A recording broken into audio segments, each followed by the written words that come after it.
Okay, guys, this is from a secondary injection air system from a scooter.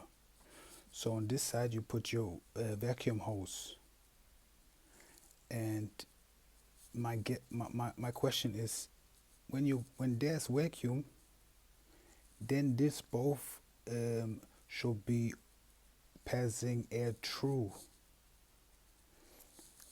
On my case, air is always constantly blowing through, so there's no like stopping. My question, as everybody know, that when this is open or closed, so even my vacuum line is not attached.